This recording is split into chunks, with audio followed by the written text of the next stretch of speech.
से एक और अवसर हमारे जीवन में लिया है कि हम आज शाम को भी परमेश्वर का वचन से कुछ बातें हम मनन कर पाए।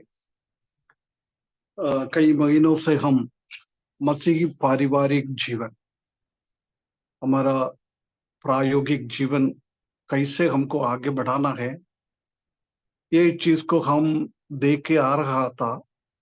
अभी पिछला 13 हफ्ते हमने ये मसीही जीवन अच्छा सा आगे बढ़ाने वाला लोगों के लिए परमेश्वर ने स्वर्ग में पुरस्कार हमारे लिए रखा हुआ है। इनाम, प्रतिफल, रिवार्ड।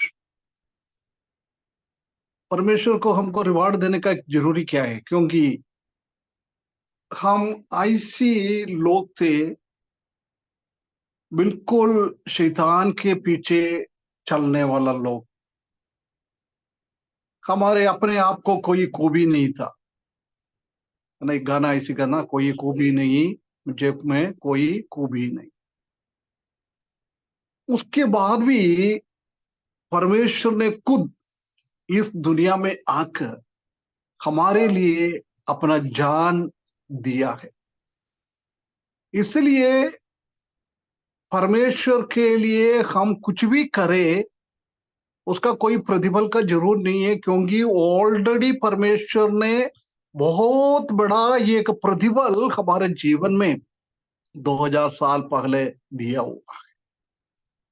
परंतु हमारा परमेश्वर कितना कितना धन्य है, कितना अच्छा है। उसी ने हमारे लिए कोई भी हमको छुटकारा ना दे सकता था, कोई भी हमको खरीद नहीं पाता था, परंतु परमेश्वर ने अपना खुद ही इस दुनिया में आकर हमको खरीदा हुआ है। इसलिए हमको बिना पुरस्कार में भी हम काम करने वाला लोग होना चाहिए। परंतु हमारा परमेश्वर क्या है, ऐसा फ्री में नहीं करवाता है। परमेश्वर के लिए हम इस दुनिया में सेवा करता है। सेवा करने के टाइम परमेश्वर हमारे जीवन में ऐसी कुछ पुरस्कार देता है। हमने अलग अलग पुरस्कार को कई 13 हफ्ते में हमने पढ़ा था। पहला हमने 5 मुकुट देखा है। उसके बाद परमेश्वर की ओर से हमको शाबाशी मिलना है और एक सिंहासन में बैठने का अधिकार परमेश्वर हमको दिएंगे। और हमने देखा था कि हम सूरज जैसी, तारों जैसी चमकेंगे, है ना। ऐसी कई चीजों हमने पिछले हफ्तों में देख के आया।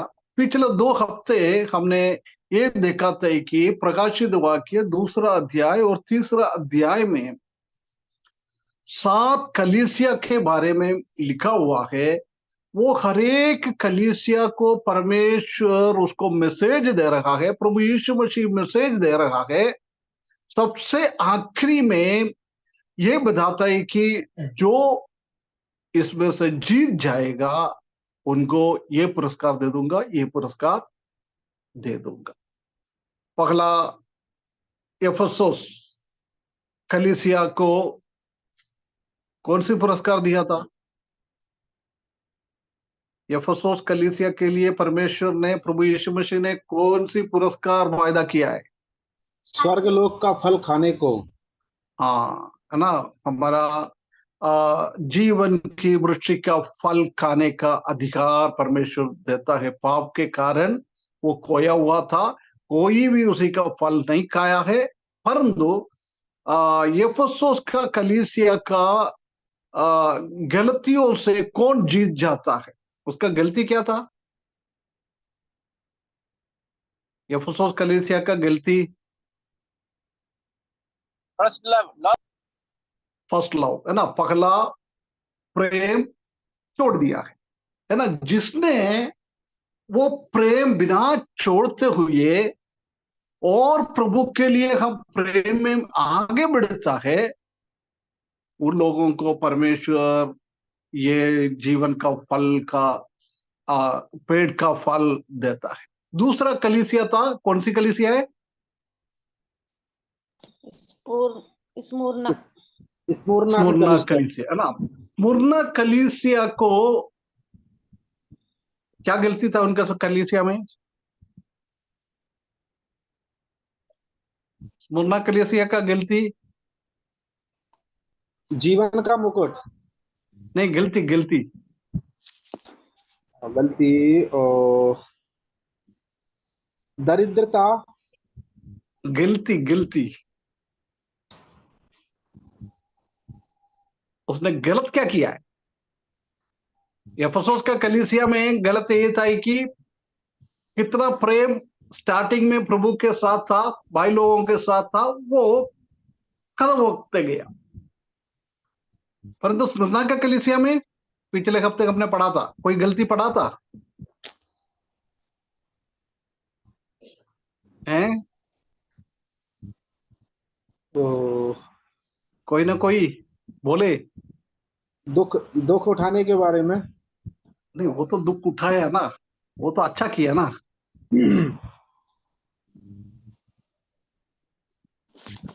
स्मुरना का कलीसिया में कोई गलती परमेश्वर ने नहीं बताया।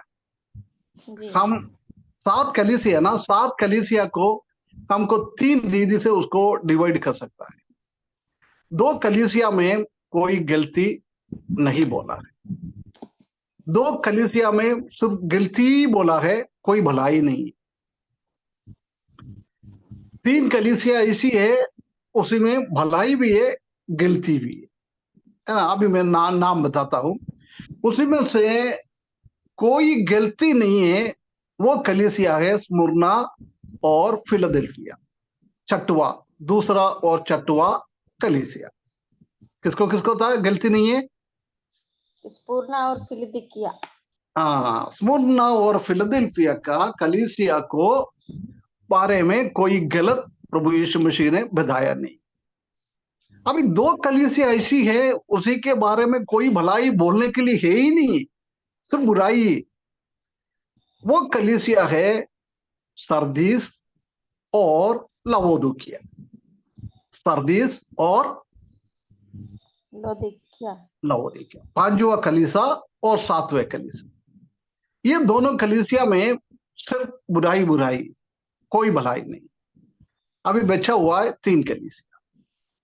एफेसुस का कलीसिया, परगमोन की कलीसिया, थियतैरिका का कलीसिया। ये तीसरा, 14 और पांचवा है ना। ये कलीसिया में दोनों है, गलती भी है, भलाई भी है।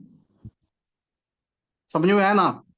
तीन कलीसिया हमेशा हमें ध्यान रखना है। स्मिर्ना और फिलाडेल्फिया, ये दोनों कलीसिया में क्या नहीं है?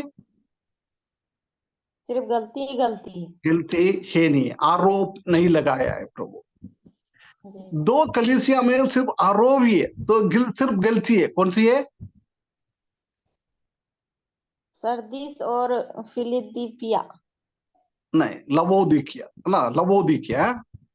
सरदीस और लवोदिकिया आखिरी वाला कलीसिया। जी। उसके बाद हाँ, तीन कलीसिया में गलती भी है, भलाई भी है। वो कौन सी कलीसिया है? इफुसुस, एफेसुस, स्मुरना, नहीं स्मुरना नहीं, एफेसुस, हाँ, पिरगमुन परगमोन, हाँ, और थुआत थुआत थियतैरा है ना, थियतैरा। ये तीन कलीसिया में दोनों के। अभी हम आज हम तीसरा कलीसिया कौन सी है? पिरगमुन। पिरगमोन कलीसिया, पिरगमुन, पिरगमुन है ना, पिरगमुन कलीसिया। पिरगमुन। हाँ, पिरगमुन, पिरगमुन कलीसिया। ये सब कौन सी जगह का कलीसिया है? एशिया माइनर का कलीसिया, आज का तुर्की। आज हम जानता है कि तुर्की उधर आज इस्लाम कंट्री है। कोई कलीसिया को जुड़ने के लिए कोई फ्रीडम नहीं है, आजादी नहीं है, ऐसी बदल गया है वो कली जगह। परंतु पौलुस ने जब काम किया था जब ऐसी जगहों में सब बहुत सारा कलीसिया हो गया था, पौलुस ने एफेसुस में 3 साल के आसपास रुककर काम किया। जब एफेसुस का आसपास का कलीसिया में सब जाके जगहों में जाके सुसमाचार सुनाया है, एक एक जगहों में एक एक स्थानीय कलीसिया हुआ है। उसमें से एक स्थानीय कलीसिया है ये परगमन की कलीसिया। उनका ये हम देख सकते हैं कि दूसरा अध्याय 12 से लेकर 17 तक, दूसरा अध्याय 12 से लेकर और 1 से लेकर 17 तक, है ना। एफेसुस का लिखा है दूसरा अध्याय 1 से लेकर 7 तक, 1 से लेकर 7। ये एफेसुस का किताब, एफेसुस की कलीसिया का मैसेज है। और दूसरा स्मुरना का है 8 से लेकर 11 तक, 8 से लेकर 11 तक, है ना। उसके बाद अभी ये परगमन की हम सीख रहा है वो 12 से लेकर 17 तक, मतलब दूसरा अध्याय में 4 कलीसिया के बारे में और तीसरा अध्याय में 3 कलीसिया का बारे में। इसमें बहुत बहुत बहुमूल्य बहुमूल्य चीजें हमको सीखने के लिए है। परंतु मैं अभी ये प्रतिफल के बारे में बोल रहा है, इसलिए मैं जल्दी जा रहा है। परंतु कभी परमेश्वर हमको मदद करेंगे, प्रभु का आगमन देर तो कभी हम प्रकाशित वाक्य से भी अध्ययन करेंगे, जब हम उसी के बारे में बहुत डिटेल से करेंगे, है ना। उसी का प्रतिफल के बारे में 17वां पद में लिखा है। 17वां पद किसी ने एक बार पढ़े ब्रदर? जिसके कान हो वह सुन ले कि आत्मा कलीसियाओं से क्या कहता है। जो जय पाए उसको मैं गुप्त मन्ना में से दूंगा और उसे एक श्वेत पत्थर भी दूंगा, और उस पत्थर पर एक नाम लिखा हुआ होगा जिसे उसके पाने वाले के सिवाय और कोई ना जानेगा।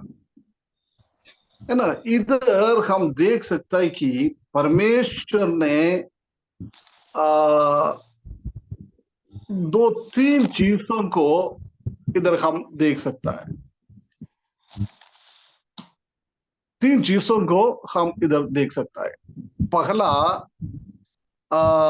उसका गुप्त मन्ना मैं दे दूंगा, दूसरा एक श्वेत पत्थर दे दूंगा, तीसरा वो पत्थर में एक नया नाम, किसी को भी नहीं मालूम है, ऐसी एक नाम लिख के दे दूंगा। ये इसी कलीसिया का इनाम। अभी हम देखे इसी कलीसिया में लिखा ना, जय प्राप्त होने वाले को, जय प्राप्त होने वाले। इसी से हम थोड़ा इसका आइडिया ले। पहला 12वां पद में क्या लिखा है? पिरगुमन की कलीसिया के दूत से यह लिख, जिसके पास 2 धारी और तेज तलवार है, वह यह कहता है कि बस बस बरदाम, है ना। अभी हम जानता है कि हरेक कलीसिया को प्रभु यीशु मसीह मैसेज देता है, सबसे पहले उसके बारे में, देने वाले के बारे में लिखता है ना। कलीसिया का नाम, दूसरा कलीसिया का नाम, तीसरा वो कलीसिया में क्या गलती, अच्छा ये भलाई है, उसके बारे में लिखता है। उसके बाद हम देख सकते हैं कि 14 उसी कलीसिया का बुराई के बारे में लिखता है। उसके बाद वो बुराई से वापस आने के लिए, मन फिराने के लिए प्रभु उनको उपदेश देता है। उसके बाद हम देख सकते हैं कि 6वां बहुत खतरनाक है, बहुत खतरनाक है। हर एक कलीसिया में हम देख सकते हैं कि किस किस कलीसिया में गलती है, उस कलीसिया में परमेश्वर का बहुत बड़ा चेतावनी, बहुत बड़ा चेतावनी, है ना। एफेसुस का कलीसिया का चेतावनी क्या था, किसी को याद है? मन नहीं फिराएगा तो क्या करेगा प्रभु?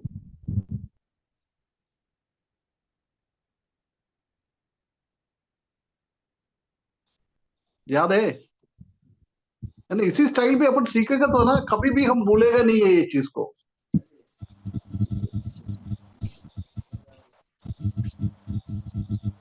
वो दीवट को हटा देगा हमको। हैं? मन। हाँ बोलिए बोलिए, सही है। हाँ, दीवट को हाँ, उसके स्थान से दीपट हटा को देगा। हटा दूंगा। दीपट क्या है? दीवटो दीवटो हाँ, क्या है ये? यह विश्वास। कलीसिया को दर्शाता है। दीवट किसको दर्शाता है? कलिसिया। कलीसिया को दर्शाता है। उसका मतलब ये बताता है कि तुमने पहला प्रेम छोड़ दिया है।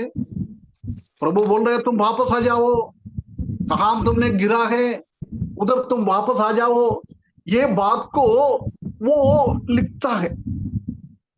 उसके बाद बोल रहा है यदि तुम मन नहीं फिराएगा तो मैंने कलीसिया को उसका गवाही से हटा दूंगा ना। ये हर एक कलीसिया में लिखा हुआ है।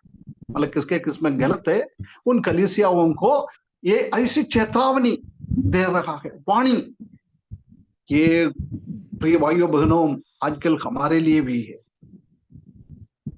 है ना। इधर हम देख सकते हैं कि उसके बाद उसका प्रतिफल है ना। ये 7 विधि से उसको हम डिवाइड करेंगे तो जल्दी हम उसमें से सीख सकता है ना। इधर प्रभु यीशु मसीह ने पिरगमुन का कलीसिया के बारे में बोला।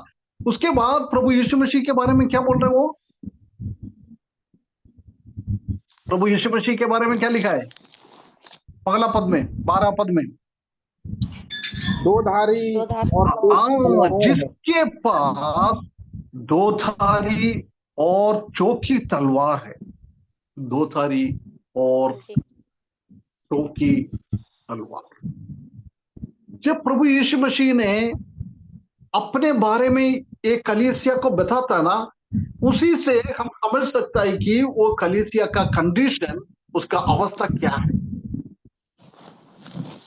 पहला हमने एफेसस का किताब में देखा था कि वो कलीसिया के बीच में घूमने वाला है। उसका मतलब तुम्हारा हृदय के अंदर क्या है वो परखने के लिए प्रभु है। परंतु स्मरणा का उसी में पड़ा, उनका कोई गलती नहीं है। इसलिए बोल रहा है तुम्हारे पास बहुत सारा तकलीफ और परेशानी है, परंतु मैं ये कष्ट को पहले से ही सहा हुआ है। मुझे उन लोगों ने मार डाल दिया था, परंतु उसमें से मैंने जी पाया है। मैंने उसमें से वापस जीवन में आ गया है। उसको ये बताता है कि तुम्हारा जीवन में ऐसी तकलीफ आता है जब तुम मुझे याद कर, है ना। सांत्वना की बात बता रहा है। इधर हम देखेंगे तो बहुत चौंकने वाला बात प्रभु बोल रहा है। मैं ऐसी एक आदमी है, 2 धारी और चौकी तलवार के साथ। तलवार, तलवार किस के क्या दर्शाता है? कभी हम तलवार तलवार सुनता है ना, उसमें से क्या क्या क्या समझ में आता है हमको? वचन। हाँ, एक तो वचन, और विश्वास। नहीं, तलवार, तलवार से विश्वास कहां से आएगा? तलवार क्रूरता को दर्शाती है। क्रूरता, घमंड, क्रूरता, घमंड। क्रूरता, हाँ, क्रूरता को दर्शाता है। घमंड नहीं बोल सकता, क्रूरता से ही। क्रूरता, हाँ, और अहंकार। ऐसे अहंकार मैं तलवार से काट दूंगा। क्रोध। क्रोध, क्रोध, क्रोध। हाँ, क्रूरता, क्रोध तो आ गया। उसके बाद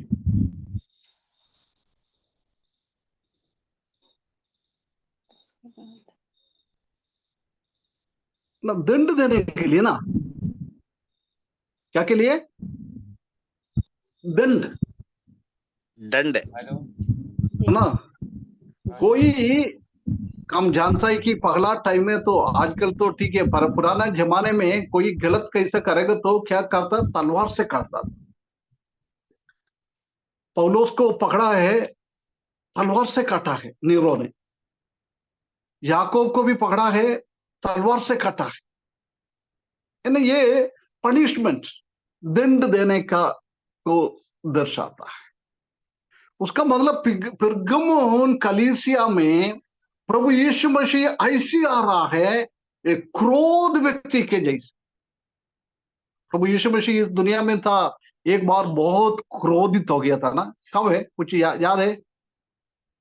मंदिर में।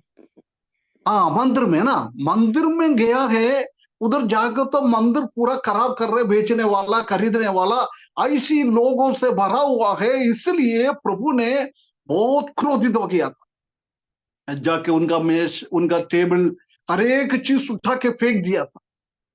परमेश्वर प्रभु यीशु मसीह का क्रोधित एक ही बार हम देख सकता है। यानी इधर भी हम देख सकता है कि ये परगमन की कलीसिया का हालत बिल्कुल खराब है, बिल्कुल खराब है। इसलिए दंड देने के लिए प्रभु यीशु मसीह कलीसिया में आया। ये पापी लोगों के बीच में नहीं है। हम हमेशा ध्यान रखना है, ये दूसरा और तीसरा अध्याय की ये बातें पापी लोगों के बीच की बात नहीं कर रहा है। उद्धार पाया हुआ कलीसिया में ये मैसेज दे रहा है ना। उसी में भी लोग ऐसी है, बहुत गलत तरीके से निकल गया है, परमेश्वर से बहुत दूर हो गया है। प्रिय भाइयों बहनों,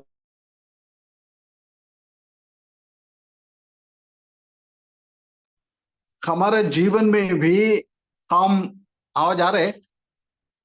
आ रहा है सर, ये आ रहा है सर, अभी म्यूट हो गया था। बीच में किसी का फोन आया था, ठीक है ना। उसमें लिखा है कि हमारे जीवन में भी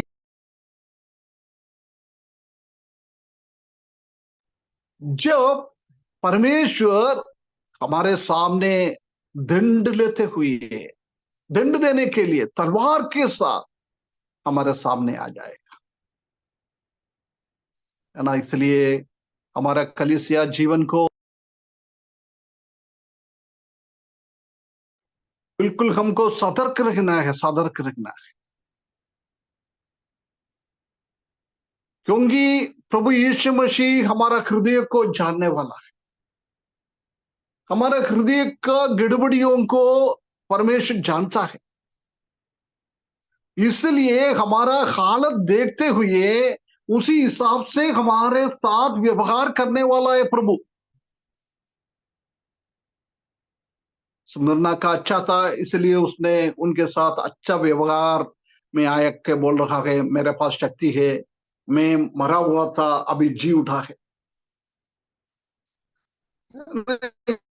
अफसोस का कलीसिया में इतना गलती नहीं था, इसलिए उसने सिर्फ लोगों को देखने के लिए उसके बीच में घूमते फिरता रहता। परंतु इधर हम देख सकता है कि प्रभु यीशु मसीह तलवार के साथ, वो भी कैसे है, दो धारी और चौकी तलवार, दो धारी और चौकी तलवार। यानी ये परमेश्वर के वचन के बारे में हम इब्रानियों की किताब में हम देख सकते हैं कि उधर भी लोग लिखता है, प्रभु यीशु मसीह इब्रानियों को लिखने वाला बता रहे हैं कि ये भी परमेश्वर का वचन भी दो धारी तलवार की जैसी है, दो धारी तलवार की जैसी। प्रिय भाइयों बहनों, हम थोड़ा सा परगमन की कलीसिया के बारे में थोड़ा सा आइडिया मैं आपको बताता हूं। ये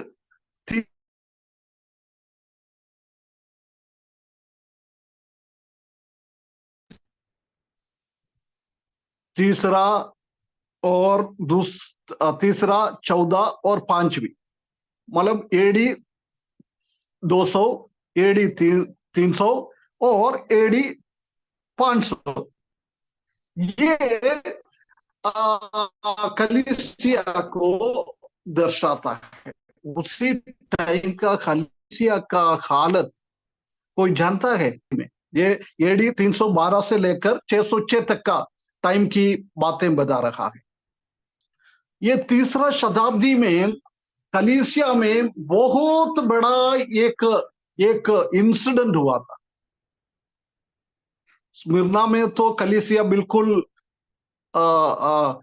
persecution, क्लेश और तकलीफ सहने वाला एक कलीसिया था।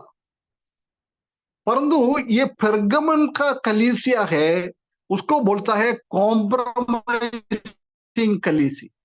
कॉम्प्रोमाइज मतलब समझौता, करने वाला कलीसिया। सबसे पहला कलीसिया था प्रेम खोया हुआ कलीसिया, दूसरा क्लेश उठाने वाला कलीसिया, तीसरा कॉम्प्रोमाइजिंग कलीसिया, मतलब समझौता करने वाला कलीसिया। मालूम है ना समझौता क्या होता है?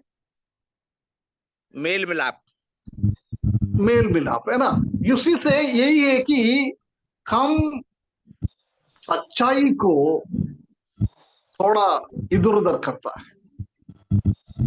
बोल रहा है इसी कलीसिया का ऐसी एक स्थिति था है कि परमेश्वर के साथ भी उसने काम किया है, शैतान के साथ भी उसने काम किया है। उसी को बोलते समझौता, है ना। अभी मैं आपको अच्छा बात बोलेगा, आप लोग मेरे साथ आ जाए। अभी राजेंद्र भाई आप लोगों के बुराई के बारे में कुछ बोलेगा, जब आप उनके पास भी चले जाता, ये एक समझौता का, ये कॉम्प्रोमाइज।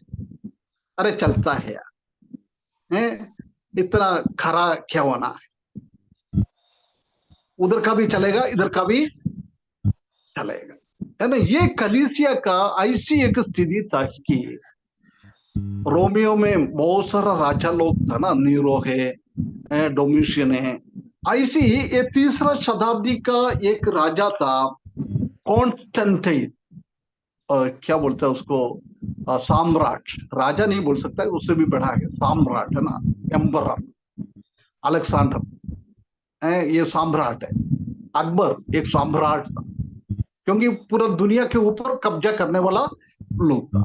इधर भी एक राजा था कॉन्स्टेंटाइन, क्या नाम है? कॉन्टेस्टेंट। Constantine, contestant. है ना, कॉन्स्टेंटाइन, है ना, कॉन्स्टेंटाइन। एक कॉन्स्टेंटाइन सम्राट, उसने क्या किया है, बहुत ताकत वाला था, कहीं भी जाएगा तो उसी के जीवन में विक्ट्री, विजयी होता था, शत्रुओं के ऊपर वो कब्जा करता था। ऐसी एक बहुत बड़ा सम्राट था। परंतु एक बार क्या हुआ है, ये ये राजा भी नीरो के, डिमोशन के जैसी मसीही लोगों को इतना इतना तंग करने वाला एक सम्राट था।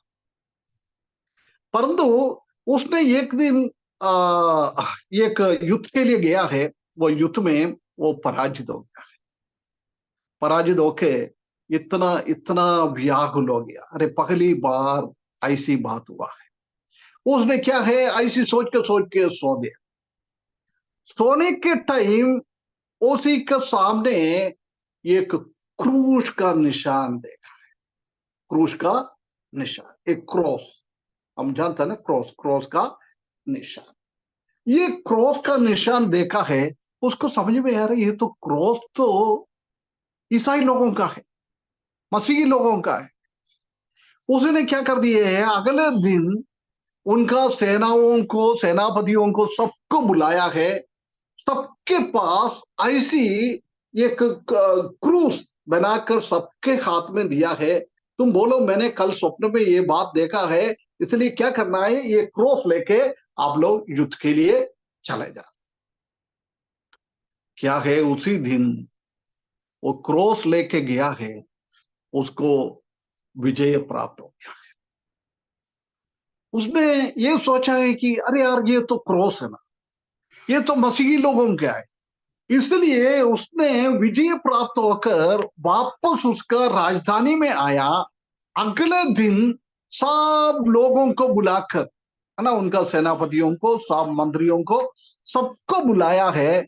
बोला है अभी तक हमने क्या किया है, मसीही लोगों को तंग करता था, अभी देख ये मसीही लोगों का ये क्रॉस, इसलिए मैं ये क्रॉस लेके चले जाता है, हमको विजय प्राप्त हो गया है, इसलिए आने वाला दिनों हम सब मसीही बन जाएंगे, सब मसीही बन जाएंगे। सब लोग ने मसीही बन गया। रोमियो साम्राज्य में कितना लोग था, सब लोग मसीही बन गया। समझता है ना कैसे ये मसीही बन गया है? परमेश्वर का वचन उनके सामने ही नहीं था। प्रभु यीशु मसीह का बलिदान के बारे में किसी ने भी उसको नहीं बोला है।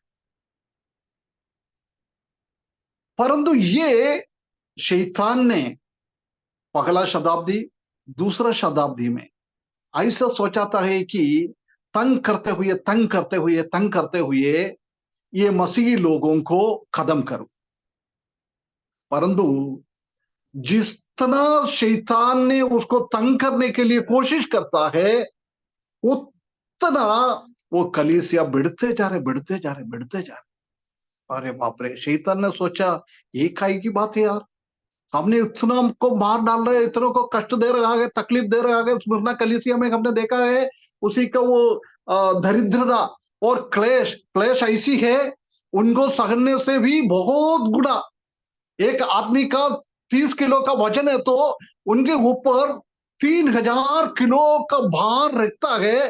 वो 30 किलो का आदमी का हालत क्या हो जाता है हम जानता है ना। कभी यदि हम चलते चलते जाता है, एक कीड़ा हमारे पाँव के नीचे आ जाएगा तो हमारा पाँव उसके ऊपर रखेगा तो वो कीड़ा का हालत क्या हो जाएगा। ऐसी एक क्लेश उनका जीवन में था।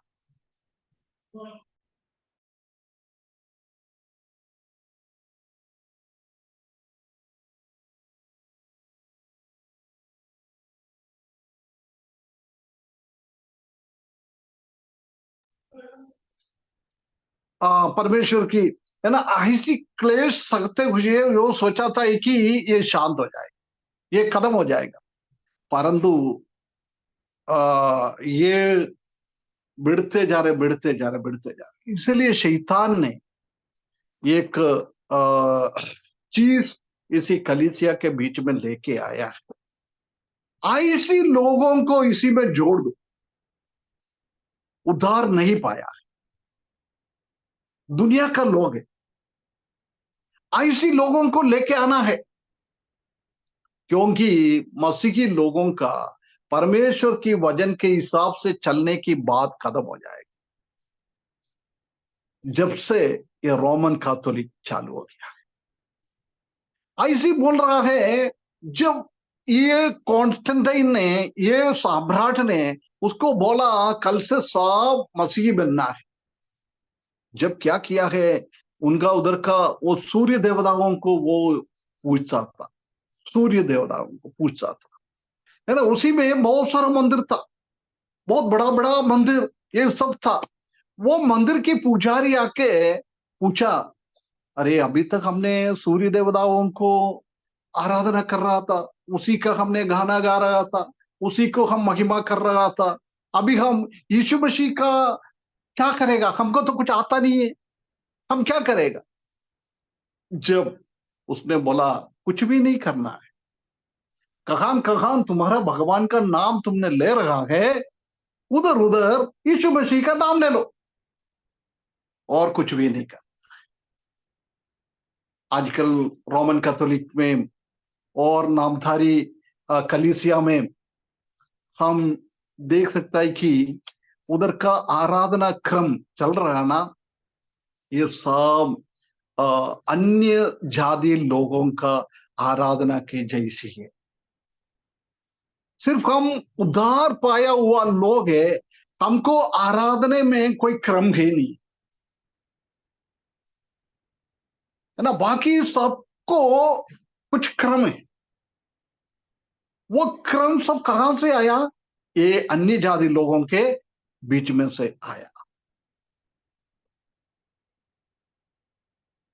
अभी भी नया घर बनाने के टाइम अधिकतर लोग क्या करता है, किचन में जाकर स्टोव में दूध रखेगा, वो दूध को उबालेगा, दूध बाहर निकलेगा।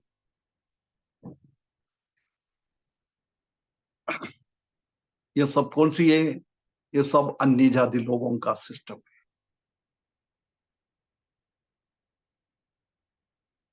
उसी में कोई चेंज नहीं है। शादी में भी हम जानते हैं कि उनका क्रम कैसी होता है ना। वो माला पहनाना, उसी के नीचे क्या बोलता है उसको, मेरे को इतना समझ में नहीं आ रहा, छोटा सा कुछ चीज उसी में डालता है, वो बहुत ऊंचा ऊंचा उठाकर आशीष करता है। उसके बाद वो लड़की के गले में बांधता है, माला पहनाता है, अंगूठी पहनाता है। ये सब कहाँ से आया है, ये सब ये कॉन्स्टेंटाइन चक्रवर्ती, ये एम्परर ने ये सम्राट ने ये सब गलत किया है। जब से मसीही की कलीसिया के अंदर ऐसी ऐसी चीजें आने लगी, आज भी हम ऐसी रिचुअल, ऐसी चीजों को हम फॉलो कर रहे हैं।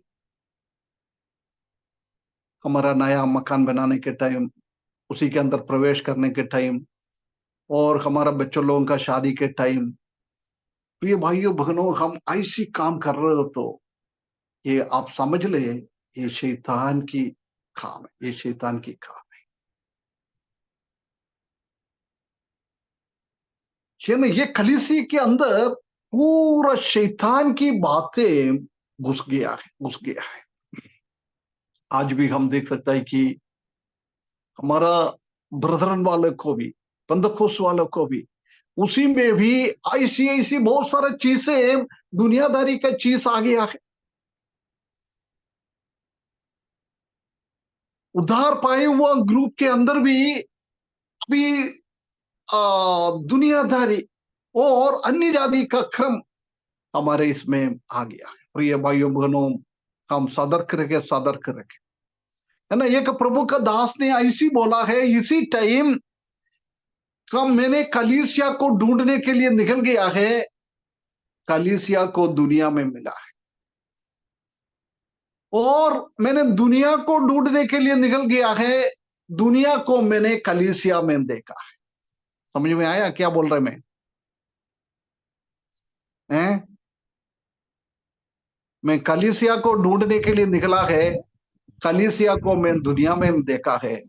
मैंने दुनिया को ढूंढते हुए निकला है, दुनिया को मैंने कलीसिया में देखा। समझ में आया क्या बोला है मैंने? नहीं समझ पाए भैया।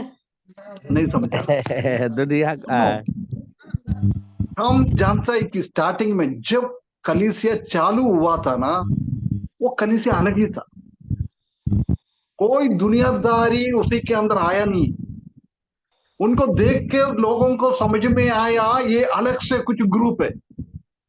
इसलिए पहला मसीह की लोग का नाम भी प्रभु ने नहीं दिया है, मसीह की लोग ने नहीं दिया है, वो अन्य जाति लोग ने दिया है। अंत्योकिया करके जगहों में ये विश्वासी लोग सब इकट्ठा होकर रह रहा था, उसका सेवा कर रहा था। जब उसने देखा तो ये मसीह की जैसी है, प्रभु यीशु मसीह की जैसी है, क्रिश्चियन क्राइस्ट की जैसी है, इसलिए उन लोग ने उनको देख के मसीही का नाम डाला। उसका मतलब उनमें कोई दुनियादारी नहीं था। पहला और दूसरा शताब्दी का कलीसिया में कोई दुनियादारी नहीं था। सिर्फ प्रभु, सिर्फ परमेश्वर, सिर्फ प्रभु, प्रभु को आराधना करना, प्रभु का वचन पढ़ना, प्रभु का वचन दूसरों को बोलना, प्रार्थना करना, इसके अलावा उनके जीवन में कोई हेज ही नहीं था। हम जानते हैं कि पहले शताब्दी में क्या होता था, उनका जमीन सब बेचकर ये सब इकट्ठा लेके आता था, समझता था कि ये मेरे नहीं है, हमारा सबका है ना। क्योंकि उसने दुनियादारी को छोड़ दिया, जमीन दौलत सोना हुन्ना सब फेंक दिया है। पहले भी मैंने एक बार बोला ना, हमारा केरल का लोग ये सोना चांदी कुछ पहनता नहीं, हमारा स्त्री लोग, बहन लोग, क्योंकि ये लोग सब क्या है, नामधारी मसीह से ही उद्धार पाके आया है। जब क्या है, उनका पापा मम्मी ने जिसने उद्धार पाया, अभी मैं एक रोमन कैथोलिक परिवार से है, ऐसा समझ लो, है ना। ये स्टार्टिंग की काम बोल रहा है, अभी का इसमें इतना है नहीं है। जब ये नया जन्म का टाइम हो रहा था ना, उसी टाइम ये लोग क्या है, उनको अच्छा कपड़ा नहीं दिया है, सोना नहीं दिया है। उनका ससुर सासू माँ ने किसने किसने प्रभु को अंगीकार करके आया है, उनका सोना सब छीन लिया, उनका माला छीन लिया, उनका रिंग छीन लिया, सब छीन लिया है। उसने बोला हमको नहीं चाहिए, है ना। जब से वो एक ही हो गया है, केरला का विश्वासी लोग सोना चांदी सब छोड़ दिया है ना। उसी से मालूम पड़ता है ये हम मसीही लोग हैं। अभी भी उसी टाइम में कोई भी बस में जाएगा तो, अभी एक मैंने वहां मेरा वाइफ और मैं जा रहे हैं, है ना। दूसरा एक बहन हमारे बस में सामने बैठा है, वो भी पढ़ना नहीं है। जब हमको समझ में आता है वो भी विश्वासी है, हो सकता है ब्रदर वाला होगा, नहीं तो पेंतकोस वाला होगा, कोई भी हो वो विश्वासी है, समझता था। क्योंकि दुनियादारी से वो अलग है, दुनिया उसी में है नहीं। परंतु अभी क्या है, प्रभु का दास ये बोल रहा है, मैंने दुनिया को ढूंढने के लिए गया है, दुनिया को कलीसिया में मिला है। और मैंने कलीसिया ढूंढने के लिए गया है, मुझे दुनिया में मिला है। उसका मतलब अभी कलीसिया और दुनिया में कोई फर्क नहीं, दोनों एक जैसी हो गया। कलीसिया में जाएगा तो दुनिया के लोगों की जैसी है, और दुनिया में जाएगा तो कलीसिया के लोग कैसी है, इसी है दुनिया के लोग भी, कोई फर्क नहीं। क्योंकि ये कॉन्स्टेंटाइन ने ये गड़बड़ी कर दिया है। समझ में आ रहा है मैं क्या बोल रहा है? जी भैया। लोग समझ में आ रहा ना? हाँ, जी सर, जी सर। ये हालत हो गया था, ये परगमन का कलीसिया का हालत यही है, वो दुनियादारी में फंस गया, क्योंकि वो दुनिया के साथ शैतान करने लगी, हाथ मिलाने लगी। पहला और शताब्दी में और दूसरा शताब्दी में दुनिया के साथ कलीसिया का लोग हाथ नहीं मिला था। परंतु अभी ये तीसरा शताब्दी आ गया है, जब ये कॉन्स्टेंटाइन करके सम्राट ने ऐसी गड़बड़ी किया है, जब से दोनों एक साथ हो गया है ना। ये परगमम लिखा है ना, उसी का वो गमोस, परगमोस, परगमोस इंग्लिश में परगमोस बोलता है ना। गेमोस, गेमोस का शब्द का ग्रीक शब्द है, उसी का मतलब ये है कि वेडिंग, शादी। इसका मतलब ये है कि कलीसिया अभी दुनिया के साथ शादी कर, हम जानता ना शादी क्या होता है ना, एक हो जाता है, पति और पत्नी अलग अलग घर पर रह रहा था, परंतु शादी के दिन, शादी होने के बाद दोनों एक बन जाता है, पहले अलग अलग था। ये शताब्दी में, ये तीसरा शताब्दी में ऐसी हो गया है कि मसीही लोग और दुनिया के लोग, कलीसिया अभी दुनिया के साथ शादी में हो गया। अभी मतलब वो दोनों एक ही हो गया। इसलिए मैंने बोला अभी कलीसिया को मैं ढूंढने के लिए जाता है, वो दुनिया में मिलता है, मैं दुनिया को ढूंढता है, वो कलीसिया में मिलता है, दोनों एक ही है। ऐसी एक स्थिति में कलीसिया को शैतान ने बदल दिया है। लोग अभी भी बोलता है रोमन कैथोलिक सबसे पहला कलीसिया है, ये पत्रोस उसी का पहले का मारपापा था। परंतु प्रिय भाइयों बहनों, जब हम क्रिश्चियन का इतिहास सब देखता है, सबसे पहला आज हम लोग कैसे आराधना करता है, ऐसी आराधना करने वाला एक लोग थे। परंतु शैतान ने तीसरा शताब्दी से लेकर 18वां 19 शताब्दी तक लोगों को आंख बंद कर दिया है। कोई परमेश्वर का वचन पढ़ता नहीं है, परमेश्वर के वचन के हिसाब से चलता नहीं है, बोल रहा है तुमने सूर्य देवता का नाम ले रहा है, उसी के जगहों में यीशु यीशु यीशु यीशु यीशु बोलो, कोई फर्क नहीं। प्रिय भाइयों बहनों, आज हमारा कलीसिया का हालत क्या है? हमारा कलीसिया कहाँ है? हमारे कलीसिया में कितना दुनियादारी फंस गया।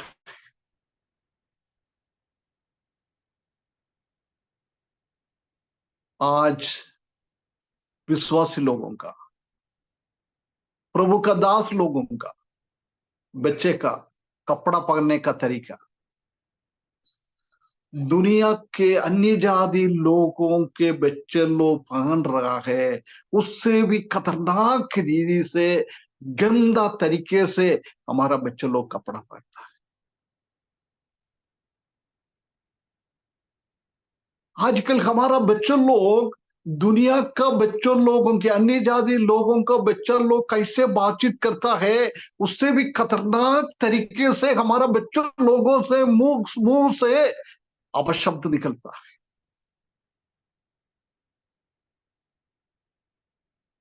आजकल हम विश्वासी बोलता है, अविश्वासियों के साथ जाके शादी करके हम भी अविश्वासी बन जाता है। कितना लोग है, कितना लोग, बहुत सारे लोगों को हम देख सकता है। परगमन का अनुभव आज भी हमारा कलीसिया में विश्वासी लोग हम बोलता है, परंतु उसमें हम विश्वास में इतना दृढ़ नहीं है, हम परमेश्वर का वचन में इतना दृढ़ नहीं है। प्रिय भाइयों बहनों, हम अपने आप को एक बार देखे हमारा हालत क्या है। परगमन का अनुभव तो नहीं है। प्रिय भाइयों बहनों, एक ही बात है, कभी हम परगमन के अनुभव में आज भी है तो हमारा प्रभु वो दोधारी तलवार के साथ, वो चौंकने वाला तलवार के साथ हमारा कलीसिया में खड़ा है। जब उसका तलवार हमारा कलीसिया के ऊपर आएगा हम नहीं जानता है, हम सदर करेंगे, उसी में से बच जाता है। ऐसी दुनियादारी से हम बच जाता है, ऐसी लोगों को एक इनाम परमेश्वर देता है, वो दोधारी तलवार के साथ लेके आता है। ये दोधारी तलवार इसलिए है कि प्रभु को कौन अंगीकार करता है, उसी को दुनियादारी से काट कर कलीसिया में लेके आने के लिए। दूसरा हम देख सकता है कि जिसने उद्धार तो पा लिया है, उसके बाद ये परगमन का अनुभव में दुनियादारी में हम चले जाता है, वो कलीसिया को खत्म करने के लिए परमेश्वर ये तलवार के साथ खड़ा है। आगे पदों में भी हम देख सकता है कि उसको 16 पद में भी वही हमने देखा है, तो मन फिरा, नहीं तो मैं तेरे पास शीघ्र ही आकर अपने मुंह के तलवार से उनके साथ लड़ूंगा। क्या के लिए आ रहे हैं? बार बार मौका दे रहा है, बार बार मौका दे रहा है। प्रिय भाइयों बहनों, बार बार परमेश्वर की वचन से हमको चेतावनी दे रहा है। आज भी मैं ये बात आपसे नहीं कर रहा, ये प्रभु हमसे कर, मेरे से भी कर रहा है। अभी भी हमको चेतावनी दे रहा है, परंतु हमने ये चेतावनी को एक कान से लेकर दूसरा कान से छोड़ेगा तो प्रिय भाइयों बहनों, दो धारी तलवार के साथ हमारे साथ लड़ने के लिए, हमारा कलीसिया को खत्म करने के लिए, हमारा कलीसिया का गवाही को खत्म करने के लिए वो तलवार के साथ खड़ा है। प्रिय भाई बहनों, सतर्क रहे। उसके मैं जल्दी खत्म करना चाहता हूं। उसके बाद उसका 13 पद एक बार पढ़े ब्रदर।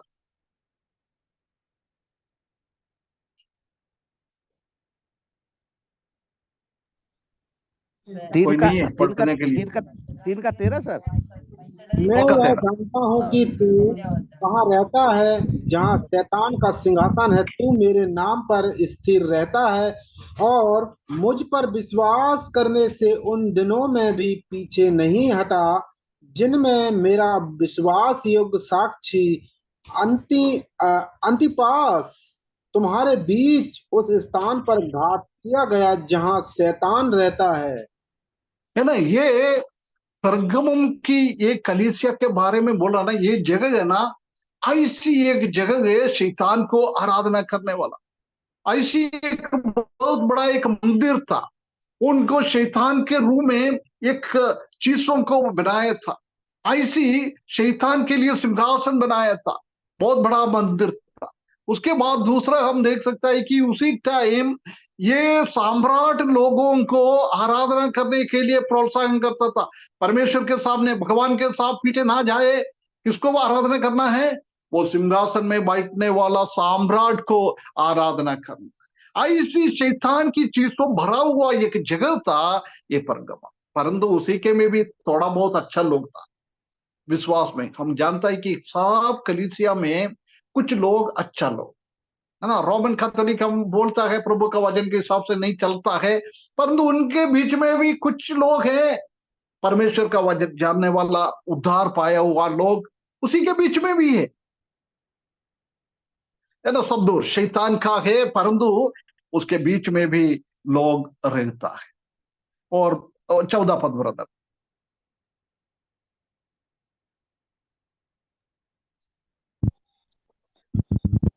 महिमा कोई है?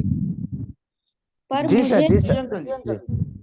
कुछ हाँ, बात कहनी है, दो का क्योंकि 14। तेरे यहाँ है जो की शिक्षा को मानते हैं, जिसने बालक को इसराइलियों के आगे ठोकर का कारण रखना कि वे मूर्तों के बलिदान खाए और बेविचार करे। ये ना, इधर हम देख सकते हैं कि तेरे विरुद्ध कुछ बातें कहनी है, क्योंकि तेरे यहाँ कितना तो ऐसा है कि बिलाम की शिक्षा को मानता है ना, ये बिलाम की शिक्षा। और 15वें पद में लिखा है निकलियो का भी शिक्षा। ये दो शिक्षा इन लोगों ने मान लिया। जानता है बिलियम कौन है? बिलियम कौन है? बिलियम के बारे में सुना है? William Carey. हैं? William Carey? जी जी विलियम कैरी सर। तो अच्छा अच्छा था यार, बहुत बढ़िया आदमी था।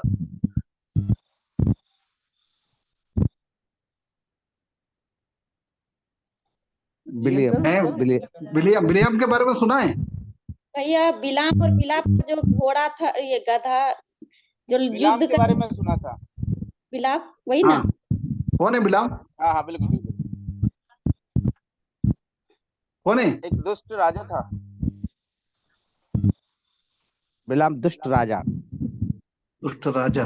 वो राजा नहीं था, एक भविष्य देखता था, जी है ना। ये हम जानते हैं कि जब इस्राएली लोग मिस्र से इस्राएल की ओर आ रहा था, जब सिपोरा जगह में आकर बालाक करके एक राजा था, वो बालाक ने बिलियाम को उस बारे में सुना है, ये भविष्यवाणी देता है, ये लोगों को श्राप देता है। ऐसी एक व्यक्ति है ये बिलियाम, ये ना। परंतु परमेश्वर ने बिलियाम को वो बुलाने के लिए आया है, बालाक का लोग, परमेश्वर ने मना कर दिया, नहीं नहीं तुम नहीं जाएगा, तुम नहीं जाएगा। उसके बाद फिर बोल रहा है उनका लोगों को बोल रहे तुम आज और रुको, मैं और परमेश्वर से बात करके देखता हूं, आज मेरे को अनुमति दे रही क्या? क्या के लिए? इस्राएली लोगों को श्राप करने के लिए, जाने के लिए जा रहा है ये। फिर से परमेश्वर ने उसको मना किया, परंतु उधर हम देख सकते हैं कि बार बार पूछ रहा है, परमेश्वर बोल रहा ठीक है तुम जाओ, परंतु मैं क्या बोलना चाहता है वही तुम्हारे मुंह से निकलना है ना। उसने जाके एक पहाड़ के ऊपर चढ़ा, बालाक भी है, राजा भी है, बिलेयाम भी है, दोनों चढ़ा है। चढ़ने के बाद इस्राएली लोगों को देखकर इतना इतना उनके बारे में भलाई बोलने लग गया, ये ऐसी लोग है, परमेश्वर का लोग है, या अन्य जाति लोगों के साथ जुड़ता नहीं है, ये कोई गलत नहीं करता है, वही नहीं करता है, ऐसी ऐसी बोलने के लिए लगी। बालाक ने बोला, अरे बापरे, मैंने तुमको इनको श्राप करने के लिए लेके आया है, तुम क्या कर रहे? अनुग्रह कर रहे क्या? उसको आशीष दे रहे क्या? उनका भी गुस्सा हो गया, है ना। एक दो बार ट्राई किया उसको श्राप करने के लिए, परंतु परमेश्वर ने उसको और उसी को मुंह में श्राप के जगह में आशीष बातें इसराइलियों की ओर निकला। ये क्या है? आखिरी आखिरी में जाते हुए परमेश्वर ने इसको अनुमति नहीं दिया है, परंतु जाने के पहले बाला के कान में जाकर इसने कुछ बातें बता दिया। उसको बोला है परमेश्वर ने इस्राएली लोगों के बीच में पाप आ जाएगा तो इसको परमेश्वर खुद ही मार डालता है। इसलिए तुम एक काम करो, तुम्हारा मोवाबी स्त्रियों को इस्राएली लोगों के बीच में भेज दो। उसमें परमेश्वर का वचन में लिखा है मोवाबी की उसी टाइम का स्त्री बहुत सुंदर थी देखने के लिए। उन लोगों ने क्या कर दिया है, ये मोवाबी स्त्रियों को उसको भेजा है जब ये इस्राएली लोग उनको शादी करने के लिए उनको पीछे चले गया। यानी यही है बिलेआम का उपदेश। बिलेआम ये चाहता है कि परमेश्वर ने उसको बोला है, उसको उसने इनकार करने के बाद एक गलत एक विचार, उधर भी आपने अभी पढ़ा है 14 पद में व्यभिचार के शब्द यूज किया है। लोगों को व्यभिचार करके परमेश्वर का श्राप उसके ऊपर आने के लिए उसने किया है। बालाक ने बोला है, बालाक ने इसका बीच में बोला था, तुमने इनको श्रापित करेगा तो मैं बहुत सारा सोना चांदी तुमको दे दूंगा। इसलिए बिलेआम ने पैसा कमाने के लिए बार बार वो ऐसी काम किया था। परंतु हम जानता है कि ये व्यभिचार की बातें, ये गलत शिक्षा उनके जीव उनको बोलकर उसने क्या किया है, बहुत सारा धन दौलत कमाकर वो चले गया, धन दौलत कमाने के लिए। ऐसी काम आज हम कलीसिया में भी ऐसी काम हम देख सकता है, कलीसिया में भी ऐसी काम हम देख सकता है। आजकल कलीसिया का हालत भी बहुत खराब है। मैंने इधर बोला है कि नहीं मालूम है, अभी एक परिचित वाला बच्ची का शादी हो गया था, है ना। उसका शादी होने के बाद वो लड़का हमेशा बोलता था मेरे को नाइट ड्यूटी है बोल के चला जाता।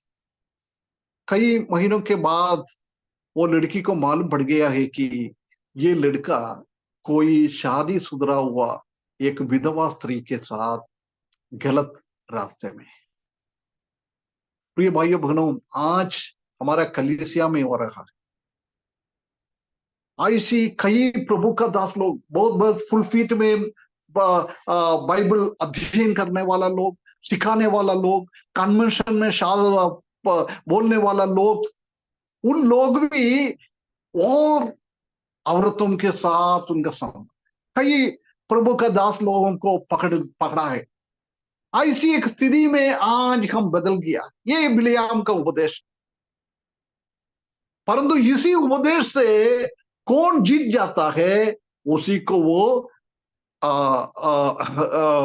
मन्ना और पत्थर देता है। दूसरा निकलोवियों का उपदेश, वो हमने एफेसोस का किताब में, एफेसोस का कलीसिया में पढ़ा था कि एफेसोस का लोग वो उपदेश से दूर थे, परंतु इन लोग ने वो किया है। वो हम जानता है कि क्या है, वो ऊपर शासन करने वाला मनुष्य लोग, परंतु हम जानता है कि परमेश्वर के कलीसिया के ऊपर अधीनता रखने वाला सिर्फ परमेश्वर ही है, प्रभु ही है।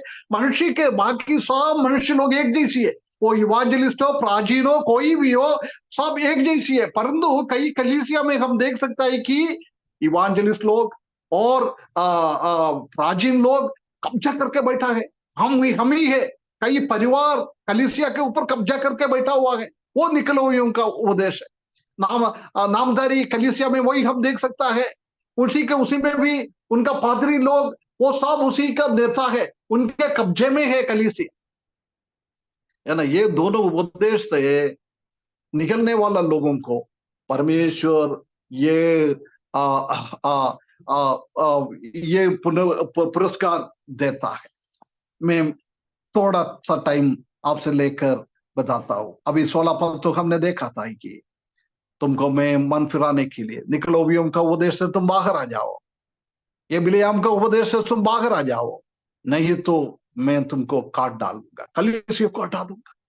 हम जानते हैं कि आजकल कई कलीसिया बंद हो रहा है। कई कलीसिया पहले के टाइम में अमेरिका में और यूके में, यूरोप में इतना अच्छा कलीसिया था। कई लोगों का अफ्रीका में जाके, इंडिया में आके, एशिया में आके सुसमाचार सुनाता था, लोगों के लिए इतना मदद करता था। परंतु आजकल ये पापों के कारण कई कलीसिया बंद हो गया है, कई कलीसिया बंद हो गया है। प्रिय भाइयों बहनों, हमारा कलीसिया का हालत ऐसा ना हो जाए। ये परिवार को भी मैं इसी में जुड़ता हूं, हमारा परिवार का हालत ऐसा ना हो जाए परमेश्वर हमारे बीच में तलवार लेके आ पाए। उसके बाद बोल रहा है उसको मैं जय प्राप्त करने के लिए को ये गुप्त मन्ना दे दूंगा। मन्ना के बारे में आपको मालूम है ना, मन्ना पहले मन्ना वो स्वर्ग से निकल गया था, उसी के ऊपर वो बर्फ पड़ा था, उसमें से निकल गया था। उसके बाद हम देख सकते हैं कि इस्राएली लोग मिस्री कनान में पहुंच गया है। उसके बाद वो मन्ना कहीं देखने के लिए नहीं मिला है, परंतु अति पवित्र स्थान में एक बर्तन के अंदर वो बंद करके कुछ लोगों को बाद में दिखाने के लिए कुछ देखा था। सब लोग वो जाके अभी देख नहीं सकता था, परंतु परमेश्वर ने ये स्वर्ग दूतों का खाना है। वचन 107 में हम देख सकते हैं कि ये स्वर्ग दूतों को खाने का चीज था, इतना इतना ताकत वाला चीज था। हम जानता है कि ये मन्ना खाने के द्वारा सिर्फ उनका शरीर में नहीं है, वो इफेक्ट उसका कपड़ा में भी आया है। 40 साल उसने पहना हुआ कपड़ा भी नहीं फाड़ा है, उसके 40 साल पहना हुआ चप्पल भी वो किसके खराब नहीं हुआ है, उसी का ताकत सब में फैल गया है ना। ऐसी एक चीज परमेश्वर देगा। उसके बाद वो श्वेत पत्थर यही है कि पुराना टाइम में क्या होता था, कोई केस, मेरे ऊपर एक केस चल रहा है, वो कोर्ट को मालूम पड़ गया है, कोर्ट को मालूम पड़ गया है कि मैं साफ है, मेरा गलती ही नहीं था, मेरे को आरोप लगाया था, गलत आरोप लगाया था।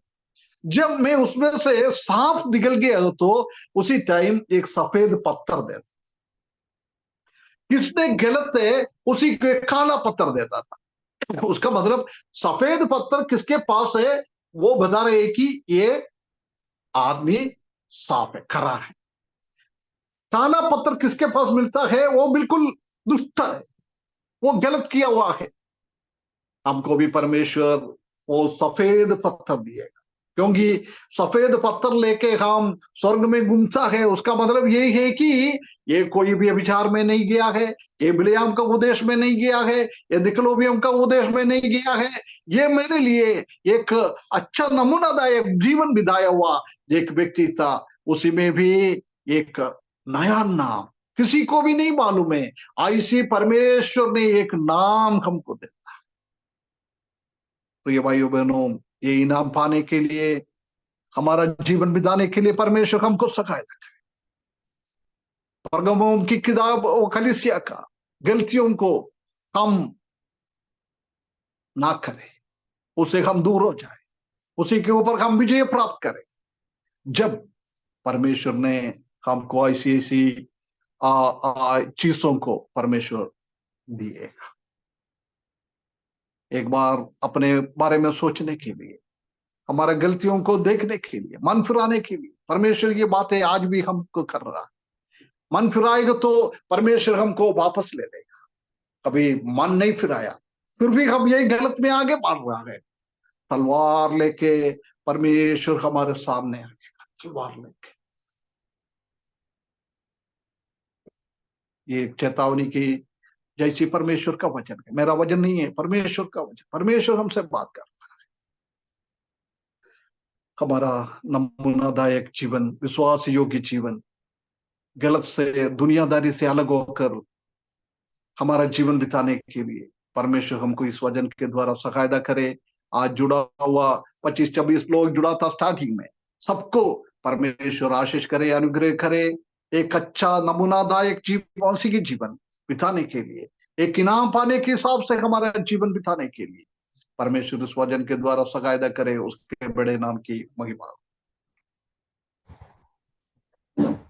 Thank you so much uncle.